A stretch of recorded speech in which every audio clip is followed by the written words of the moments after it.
তো নমস্কার বন্ধুরা, কেমন আছো তোমরা সবাই? আশা করছি সবাই খুব ভালো আছো আর আমরাও ভালো আছি।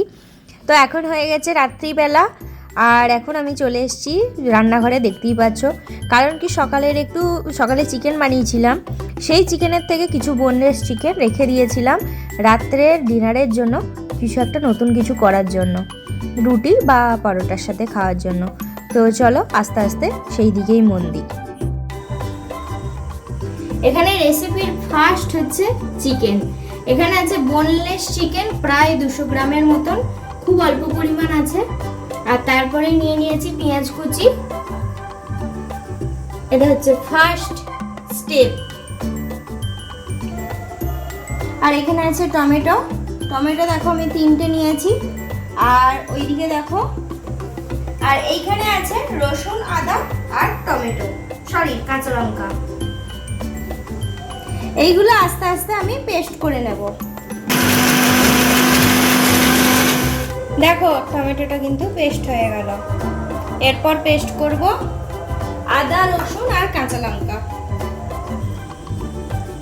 দেখো কি সুন্দর পেস্ট হয়ে গেছে আদা, রসুন আর কাঁচা লঙ্কা। চলো এবার আস্তে আস্তে রান্নাটার দিকে মন দিই।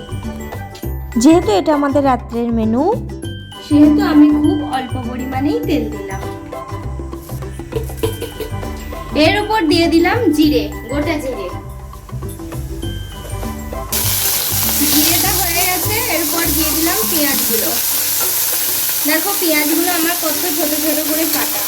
এরপর একটু নুন দিয়ে দেব যাতে পেঁয়াজগুলো একটু নরম হয়ে যায়। দেখো খুব অল্প পরিমাণে নুন দিলাম। দেখো পেঁয়াজটা কি সুন্দর বাদামি মতন রং এসে গেছে, তার মানে এটা পেঁয়াজটা হয়ে গেছে। এরপর দেব আমি মশলাটা, মানে আদা, রসুন আর কাঁচা লঙ্কার পেস্টটা।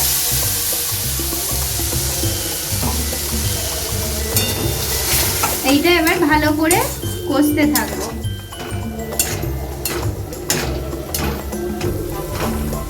এই সময় গ্যাসের ফ্লেমটা আমি বাড়িয়েই রাখবো।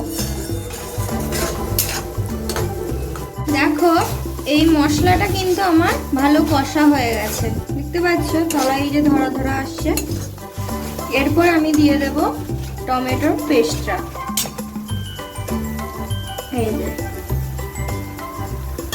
টমেটোর পেস্টটা দেওয়ার সাথে সাথেই দেব নিত্য প্রয়োজনীয় যে মশলাগুলো আছে সেই মশলাগুলো।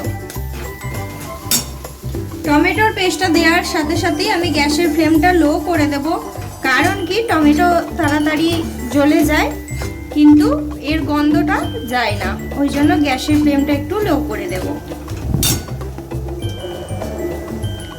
খুব সামান্য পরিমাণ জিরে গুঁড়ো, এর মধ্যে একটু বেশি দিলাম ধনে গুঁড়ো,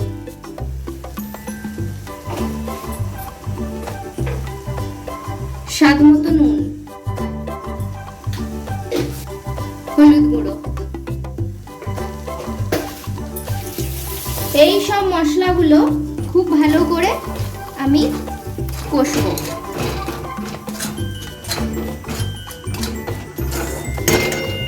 দেখো মশলাটা কিন্তু ভালো করে কষা হয়ে গেছে, দেখছো ধারে ধারে কিন্তু লেগে যাচ্ছে।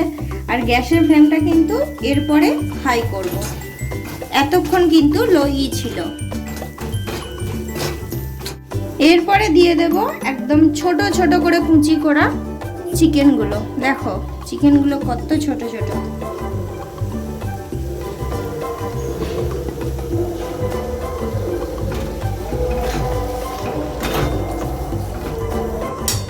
এইটা ভালো করে নেড়ে নেবার পর গ্যাসের ফ্লেমটা কম করে আমি ঢাকা দিয়ে দেব।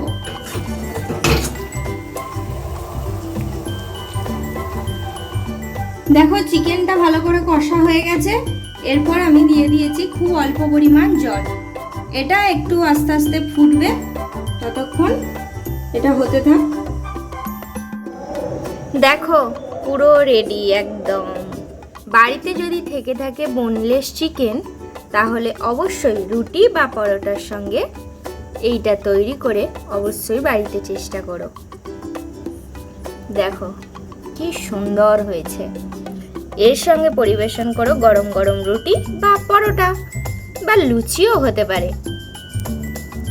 তো তো আজকের মতো টাটা, দেখা হবে নতুন আর একটা ভিডিওতে।